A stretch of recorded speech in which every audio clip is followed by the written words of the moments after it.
सरहद नाम के एक गांव में एक बहुत बड़ा विशाल पेड़ था। भगवान के आशीर्वाद से उसको बहुत सारे आशीर्वाद मिले थे, जिसकी वजह से वह किसी की भी मदद कर सकता था, सबकी परेशानी दूर कर सकता था। भगवान ने उस पेड़ को यह भी बताया था, यदि तुम अपने गुणों को लेकर घमंड करोगे, लोगों को परेशान करोगे, तो यह सारे गुण हमेशा के लिए खत्म हो जाएंगे, तुम हमेशा के लिए मर जाओगे।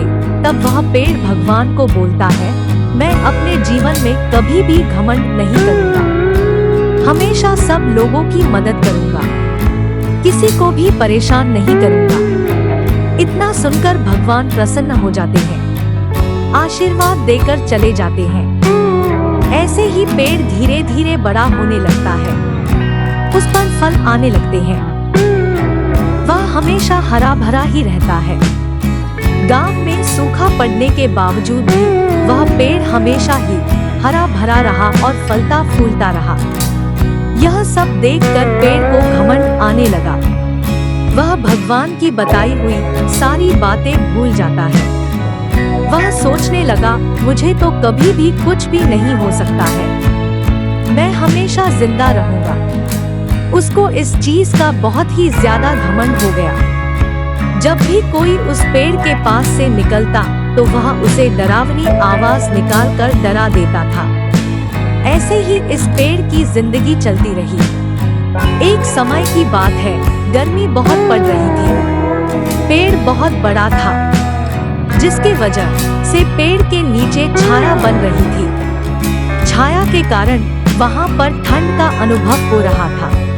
एक चरवाहा अपने गाय को चराते चराते उस पेड़ के पास पहुंच गया। उसने सोचा कि क्यों न मैं पेड़ के नीचे थोड़ा आराम कर लूं, अपने गाय को भी थोड़ा आराम करने दूं। वह पेड़ के नीचे अपने गाय को लेकर वहां आराम करने लगा। तभी उस पेड़ ने उसको देखा और डरावनी आवाज निकालने लगा, जिसकी वजह से वह चरवाहा डर गया और अपने गाय को लेकर वहां से चला गया। इतना होने के बाद पेड़ बहुत हंसा और बोलने लगा, चलो ये भी मेरे डर से यहाँ से भाग गया। पेड़ के अंदर घमंड तो था ही, वह अब सोचने लगा, अब मैं किसी भी इंसान को अपने पेड़ की छाया के नीचे बैठने नहीं दूंगा, उसे हमेशा तंग करूंगा और यहाँ से भगा दूंगा। पेड़ में बहुत ही अद्भुत ताकत थी, जिसके वजह से वह जो चाहता था वह कर सकता था। वह लोगों को बचाने की बजाय लोगों को तंग करने लगा, लोगों को डराने लगा, जिसकी वजह से लोग उस पेड़ से तंग आ गए और लोगों ने उस पेड़ के निकट जाना छोड़ दिया। गांव में एक नया परिवार रहने के लिए आया। इस परिवार को उस पेड़ के बारे में भी कुछ भी पता नहीं था। इस परिवार में 3 लोग थे, गोपाल, रेखा और उनकी बेटी कमला। गोपाल खेती का काम करता था, उसकी पत्नी एक स्कूल में पढ़ाने का काम करती थी। कमला अभी छोटी थी, वह स्कूल में ही पढ़ती थी। जब घर में बहुत गर्मी पड़ रही थी, तब कमला ने देखा, यहाँ तो बहुत गर्मी पड़ रही है, चलो मैं बाहर चलकर देखती हूँ, शायद कोई पेड़ मिल जाए, उसकी छाया में बैठा जाए, मैं बैठकर पढ़ाई कर सकूँ। कुछ दूर जाने के बाद उसको वही पेड़ दिखाई दिया और वह वहाँ जाकर पढ़ाई करने लगी। पेड़ छोटी बच्ची को देखकर खुश हो गया। वह बोला, यह तो छोटी बच्ची है, इसको क्या डराना है, इसको चलो मैं यहाँ पढ़ने देता हूँ, वह आराम से बिना किसी दिक्कत के यहाँ पढ़ाई कर लेगी, यह अभी छोटी और बहुत सुंदर भी है।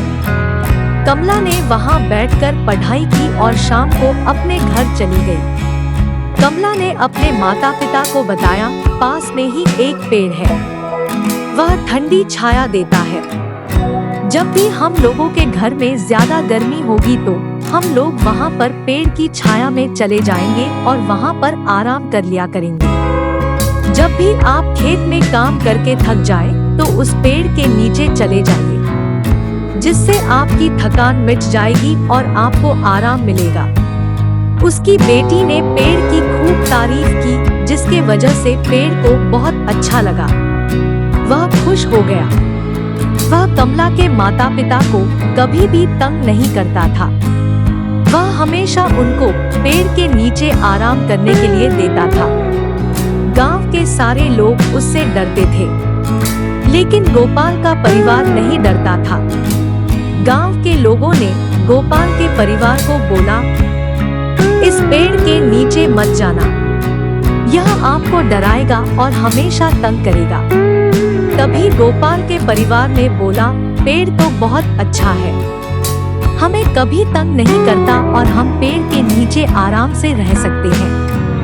तभी गांव वाले बोलते हैं, हम लोगों का काम तुम्हें समझाना था, बाकी तुम्हारी मर्जी। इतना बोलकर गांव वाले चले जाते हैं। इसी तरीके से पूरा परिवार अपना जीवन अच्छे से बिताने लगते हैं। कुछ समय के बाद गोपाल और रेखा को एक बीमारी हो गई। उनकी बीमारी ठीक होने का नाम ही नहीं ले रही थी। उनकी बेटी को समझ नहीं आ रहा था क्या किया जाए। अब मैं अपने माता पिता को कैसे ठीक कर सकती हूँ। वह उसी पेड़ के नीचे जाती है, वही सोचने लगती है।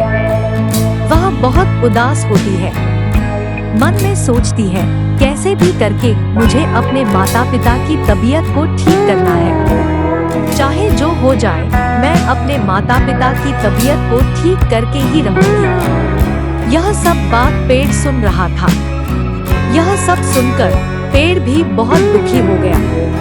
पेड़ ने छोटी सी बच्ची को बोला, तुम अपने माता पिता को मेरे पेड़ के छांव के नीचे ले आओ, मैं उन्हें ठीक कर दूंगा। यह बात सुनकर पहले तो छोटी सी बच्ची डर गई, लेकिन उसी समय पेड़ बोलता है, बेटी तुम डरो मत, मैं तुम्हारी मदद करना चाहता हूँ। तुम अपने माता पिता को इस पेड़ के नीचे ले आओ, मैं तुम्हें तुम्हारे माता पिता को ठीक कर दूंगा। यह बात सुनकर कमला बहुत खुश हो जाती है। वह अपने माता पिता को पेड़ के नीचे लेकर आती है। जैसे ही कमला के माता पिता उस पेड़ के नीचे आते हैं, पेड़ उनको बिल्कुल ठीक कर देता है। यह सब देखकर उसके माता पिता भी पेड़ को बहुत मानने लगते हैं। पेड़ का धन्यवाद करते हैं, बोलते हैं, तुमने तो हमारी जीवन लीला समाप्त होने से बचा लिया। हमारा पूरा परिवार तुम्हें धन्यवाद करता है। यह सब देखकर पेड़ भी खुश हो गया और बोला, आप लोग अपना ख्याल रखना। जिंदगी में कोई भी दिक्कत हो तो मैं आपकी हमेशा मदद करूंगा। इतना बोलकर गोपाल का पूरा परिवार अपने घर की तरफ चल देता है। लेकिन पेड़ दूसरे गांव वालों को बहुत तंग करता था, हमेशा डराता था, घमंड में रहता था, मैं इनको हमेशा तंग करता रहूंगा, इनको अपने पास कभी भी आने नहीं दूंगा। पूरे गांव के लोग इसको बुरा पेड़ बोलते थे। गांव वाले इस पेड़ को कटवाने के लिए उपाय सोच रहे थे। गोपाल के परिवार को जब यह पता चला गांव के लोग इस पेड़ को कटवाना चाहते हैं, उन्होंने बोला, इस पेड़ को मत काटो, यह पेड़ अच्छा है। तभी गांव वाले बोलते हैं, हम तुम्हारी बात नहीं मानेंगे। हम अभी पेड़ के पास जाते हैं, उसको कटवाने का उपाय करते हैं। गांव वाले पेड़ के पास जाते हैं, पेड़ को कटवाने का उपाय करने लग जाते हैं। पेड़ भी बहुत डर जाता है, फिर सोचता है, मुझे कौन बचाएगा, यह लोग तो मुझे काट देंगे, मैं मर जाऊंगा। गांव वाले अगले दिन ही पेड़ को कटवाने का उपाय करते हैं। उसके बाद वहां से चले जाते हैं। गोपाल का परिवार उस पेड़ के पास जाता है। गोपाल बोलता है, गांव के लोग तुम्हें कटवाना चाहते हैं। पेड़ बोलता है, मुझे यह सब बात पता है, मेरी मदद करो, नहीं तो मैं मर जाऊंगा। तभी गोपाल का परिवार बोलता है, तुम चिंता मत करो, तुमने हमारी मदद की थी, इसलिए हम भी अब तुम्हारी मदद करेंगे, तुम्हें मरने से बचा लेंगे।